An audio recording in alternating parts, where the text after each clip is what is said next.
नमस्कार, पुण्य श्लोक के शो में आज हमने देखा कि हरकुबाई साहेब उस इंसान से, उस सैनिक से पूछ ही रही होती है कि कौन है, किसने तुम्हें भेजा है मालेराव को अगवा करने के लिए, और कौन है जो वाड़े से मिला हुआ है। वो बताता है कि उसका नाम तभी पीछे से आकर के हरकुबाई के कुछ लगती है वजनदार चीज और वो गिर जाती है, बेसुध हो जाती है, मगर आंखें हल्की हल्की धुंधली धुंधली कुछ देख रही होती है। अब साफ साफ देख पाई नहीं देख पाई अलग बात है। और फिर धना सरदार अपना मुखौटा हटाते हैं और कहते हैं मालेराव को उठाओ और चल दो।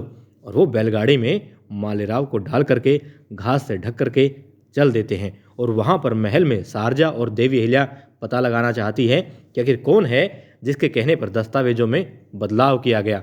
अब वो सैनिक बाकी सैनिकों के साथ में भोजन कर रहा होता है। वहाँ पर देवी अहिल्या के कहने के बाद सारजा पहुँचती है और उनको भोजन परोसने लगती है।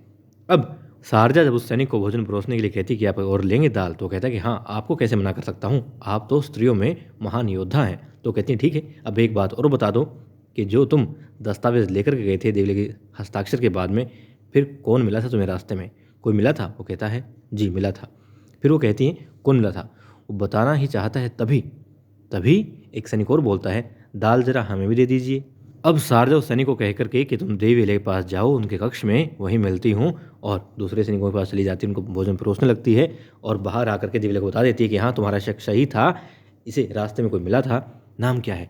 नाम बताने से पहले दूसरा सैनिक बोल उठा, तो फिर मैंने कहा है कि वो तुम्हारे कक्ष में आ जाएगा।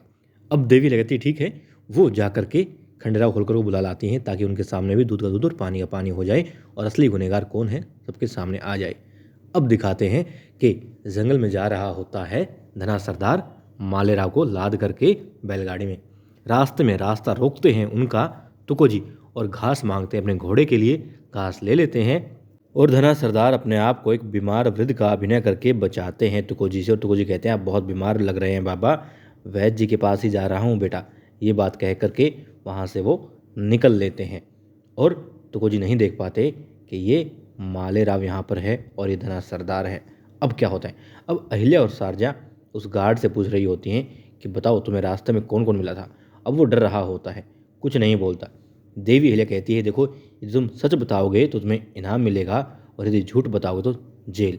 अब बताओ। तभी खंडेराव होलकर और गंगूबा भी वहाँ जाते हैं, जबकि गंगूबा कहते हैं खंडेराव से कि बहुत ज़रूरी बात करनी है, मंत्रणा करनी है, बहुत ज़रूरी काम है। तब वो कहते नहीं, पहले हम चलेंगे देवी अहिल्या के पास में, क्योंकि उन्होंने बुलाया है। अब वो लोग भी बातें सुन रहे होते हैं क्योंकि उसी कक्ष में वो पहुंच जाते हैं।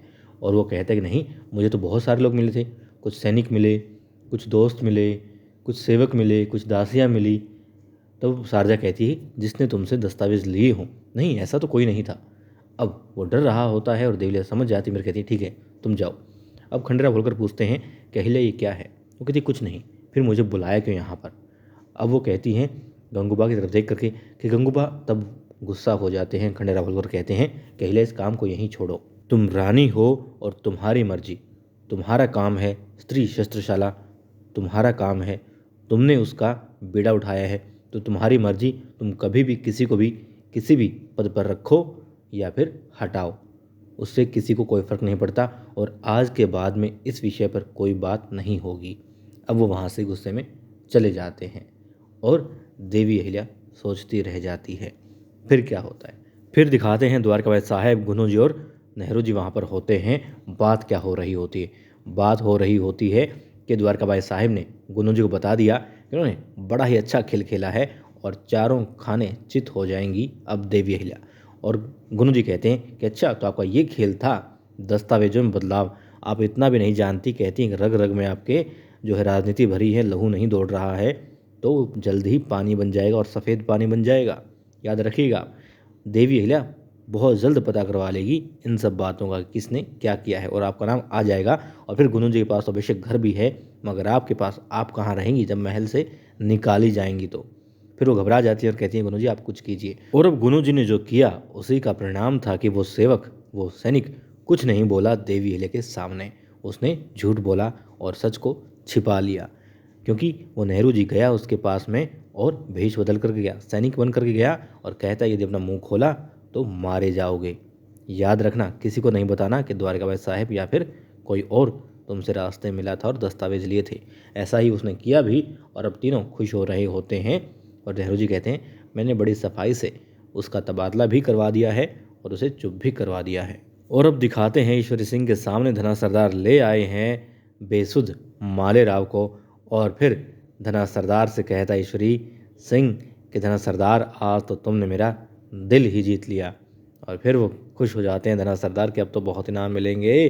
तभी वो अपनी तलवार निकालता है और धना सरदार डर जाते हैं और कहते हैं कि ईश्वरी सिंह जी आप क्या कर रहे हैं, ईश्वरी सिंह जी आप क्या कर रहे हैं, नहीं नहीं ऐसा नहीं करा, नहीं करा। तभी अपनी तलवार को बढ़ाता है मालेराव की तरफ और काट डालता है, उस पर वार करता है और कहता है कि अब वक्त है खंडेराव के पास में मालवा में उपहार भेजने का। और उसने जो हमला किया है मालेराव के ऊपर, धना सरदार देख नहीं पाते, अपनी आंखों को बंद कर लेते हैं और जो साथ में एक और सैनिक खड़ा होता है वो भी अपनी आंखें बंद कर लेता है, क्योंकि वो भी ये चीज़ देख नहीं पा रहा होता है। और वो हंसता है और कहता है कि अब गिफ्ट भेजते हैं। दिखाते हैं फिर पंडित जी ज़ोर ज़ोर से घंटा बजा रहे होते हैं मंदिर का, और वहाँ पर सभी लोग महल के पहुँच जाते हैं। और पंडित जी कहते हैं कि देखो मुझे क्या मिला, मंदिर के लिए पूजा के लिए जल लेने गया था गौशाला में, तो वहाँ पर ये मिला। अब पढ़ते हैं जब उसमें क्या लिखा होता है, लिखा होता है कि कहानियाँ अक्सर आम जिंदगी में लागू होती है। और आज में वो कविता भेज रहे हैं। कविता क्या है कि एक राजा होता है, राजा की जान तोता में होती है, और तोता कौन है, तोता पोता है राजा का। अब सब लोग सहम जाते हैं और समझ जाते हैं कि इशारा किस तरफ है। फिर कहता है कि उपहार भेजा है कटा हुआ सिर। जब देखते हैं खंडेराव होलकर कि कुछ और भी है क्या पंडित जी, तो कहते हैं कि हाँ ये बक्सा है। बक्सा खोलते हैं और उसमें देखते हैं एक सर होता है। अब सब लोग सिहर जाते हैं कि मालेराव, और मालेराव मालेराव चिल्लाते हैं। और फिर खंडेराव खोलकर कहते हैं ईश्वरी सिंह अब तुम नहीं बचोगे।